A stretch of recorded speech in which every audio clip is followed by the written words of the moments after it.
এই 4টি কথা কখনোই কাউকে বলবেন না। নাম্বার 1, আপনি যদি কোথাও অপমানিত হন সে কথা কাউকে বলতে যাবেন না, কারণ যাকে বলবেন সে ব্যক্তির কাছে আপনার সম্মান বা শ্রদ্ধা হারাতে পারেন এবং সেই ব্যক্তি মনে মনে মজা নিতে পারে। নাম্বার 2, আপনার যদি কোনো আর্থিক ক্ষতি হয় তবে বাইরের কাউকে বলতে যাবেন না।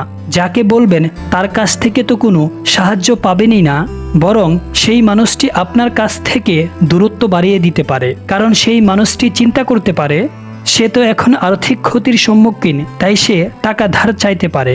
নাম্বার 3, আপনার কাছে কত টাকা আছে, কত বেতন আপনি পান, কোথায় বিনিয়োগ করেছেন কত টাকা, সেই কথা কাউকেই বলবেন না, কারণ আপনার ভালো অবস্থা জেনে যে কেউ আপনাকে বিপদে ফেলতে পারে। নাম্বার 4, আপনার পরিবারের গোপন কথা বা সমস্যা বাইরের কাউকে শেয়ার করবেন না, সেক্ষেত্রে সেই ব্যক্তি আপনার গোপন কথা ছড়িয়ে দিয়ে সমস্যা তৈরি করতে পারে।